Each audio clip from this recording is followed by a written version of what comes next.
Kryetari i Lidhjes Demokratike të Kosovës, Lumir Abdigjiku, ka bërë të ditur se e ka refuzuar dorëheqjen morale të Xhafer Gashit pas rezultatit zgjedhor në komunën e Obiliqit.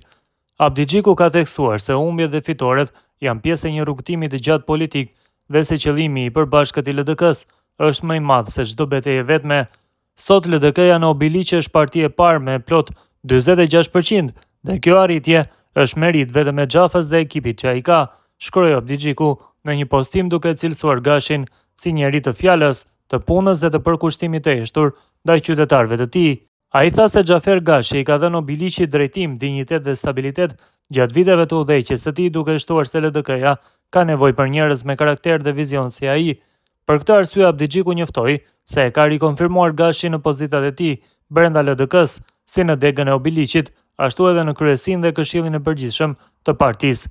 LDK-ja nuk i braktis njerëzit e saj në një moment të vështirë, përkundrazi, ditë trajtoi edhe fitoren edhe humbjen me plot dinjitet, përfundoi Abdigjiku, duke theksuar se qëndrueshmëria dhe besimi janë vlerat që udhëheqin partinë në çdo sfidë.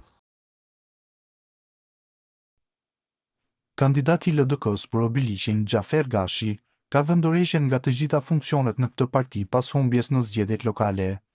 Falenderoj secilin prej jush, edhe shumë të tjerë që s'janë prezent këtu.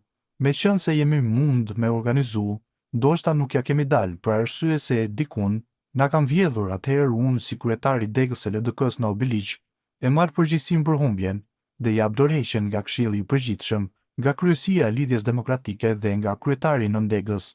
Do të jem gjithmonë mbështetës i LDK-s, ka thënë Gashi. Ai ishte kryetari i Obiliqit për 12 vjet në balotazhun poshtë nga Halil Thaçi i lëvizjes Vetëvendosje. Falenderoj të gjithë qytetarët që e shfrytzuan të drejtën për të zgjedhur në mënyrë demokratike kryetarët e komunave në 18 sosh në këtë raund të dytë apo në balotazh. Lëvizja Vetëvendosje është hera e 4 që merr pjesë në zgjedhje lokale. Herën e parë në vitin 2013 kemi fituar një komunë. Herën e dytë në vitin 2017 kemi fituar 3 komuna, herën e tretë në vitin 2021 kemi fituar 4 komuna, dhe në bazë të dhënave që i kemi marrë nga komisionerët tonë, kësaj radhe kemi fituar në 7 komuna. Kjo është një sukses i lëvizjes Vendosje.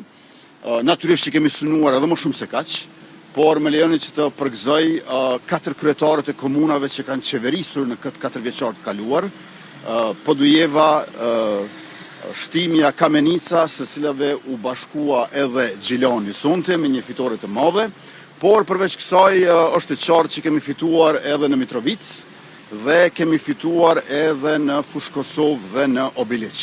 I falenderoj kandidatët tonë, ekipet e tyre, shtabes zgjedhore dhe aktivistët tonë, të cilët kanë pasur një betejë të jashtëzakonshme, meqense në të gjitha këto raste të gjithë të tjerët janë bashkuar kundër vetëvendosjes. Pra vetëvendosja është ballafaqur me të përbashkëtën e tyre, e cila është një situatë pa precedent në historinë politike elektorale të Kosovës. Andaj ky është një sukses i vetëvendosjes dhe i qytetarëve. Ne i përpresim rezultatet ende nga komunat e tjera. Me siguri që do t'ju drejtohemi sërish kur t'i marrim ato, mirë po tashmë duhet të shkoj me nxitim në tubimin festiv, së pari në Fush Kosovë, pastaj në Kastriot e mandej natyrisht në Mitrovic. Faleminderit shumë.